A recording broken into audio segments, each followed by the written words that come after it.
Thank you for coming today. My name is Chester County District Attorney Christopher Deverena-Sarobe. We're here to talk about the shooting that occurred at approximately 10:47, 2026. I want to start by saying that today we're here to announce the arrest of Stephen Jahn, Jahn, for murder and other related charges. I have to say out front that, as always, when we charge someone with a crime, they are innocent until proven guilty. What happened was that on March 7th at approximately 10:47, police were dispatched to 809 Contention Lane in Berwyn for a report of an automobile accident. There they found an adult woman gravely injured from a gunshot wound. They did everything they could to render emergency aid to her and transported her to Paley Hospital. Unfortunately, she died yesterday evening. We're not here today to talk too much about the investigation. We wanted to get information out to the community today. And there's a couple reasons for that, and we really want to emphasize 2 points. One, we've heard the community's concerns. We want to make sure everyone knows that there's no threat to the public going forward. We believe that this defendant acted by himself. We believe that we have actually arrested him for those crimes, and that we have him in custody, and he's at Chester County Prison currently. I also want to emphasize that we're not releasing the victim's name today. We're doing that out of respect for the family. They are grieving. They need some time to process this unspeakable tragedy that we have to detail here today. And so I'd ask that going forward, that you also respect their privacy and let them tell their story when they are ready to tell it. But for now, I think what we can do is express our deepest condolences. This was a random act of violence in our community, and it's just been an unspeakable tragedy that our detectives worked around the clock in order to solve, and to tribute to law enforcement officers at the Tredyffrin Police Department, I'm sorry, and the Chester County detectives, some of whom are in the back here today.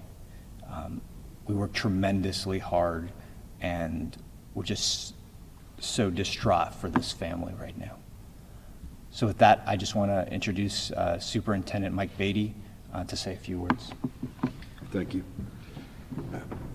On behalf of the Tredyffrin Township Police Department, our township, our community, our thoughts and prayers go out to the family, friends. We've heard so many great stories about our victim and the impact on the community. I can assure you that no stone was left unturned as we worked to develop this case.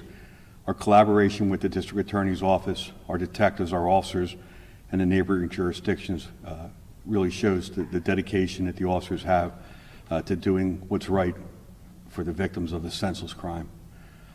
So once again, our hearts and prayers go out to the family, and if the public could still give them the time, we would appreciate it. Thank you.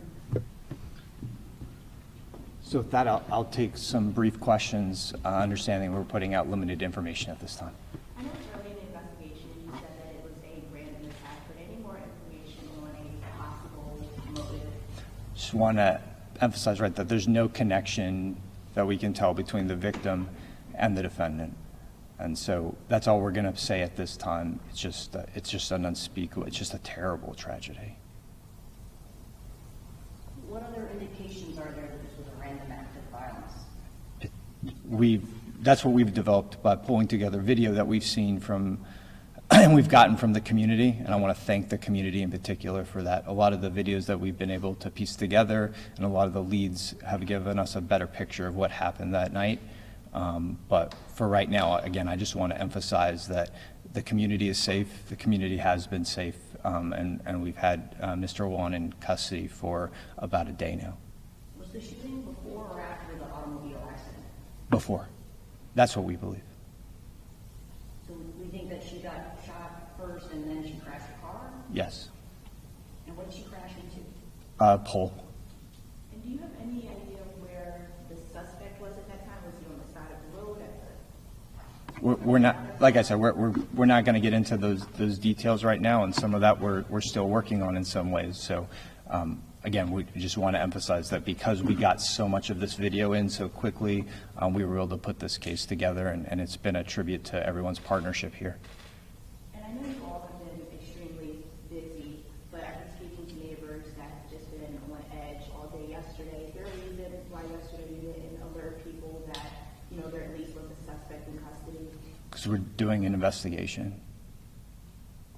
You mentioned, as a police chief, you mentioned neighboring jurisdictions. What help did they provide in this investigation? Anytime we have an investigation like this, we're trying to get as much information about everything that we can, and a lot of neighboring jurisdictions provided some information for us. But again, that's the team effort that we see in Chester County law enforcement, and that's why we're able to make such progress on this case so quickly. And we're also hearing that these suspects may have been unhoused and maybe had some substance or mental health issues. Can you give us any more information about that? Right now, not at this time. That's part of our investigation, is to find out exactly what was going on. And so in the coming days, we might have more information. But right now, we're still in the investigation phase in many ways. We don't stop just when we've achieved an arrest, and that's what we're looking into. Last question. You mentioned related charges. What are those other charges? I can get you that list, but they're firearms-related charges and things like that. Is it known to police?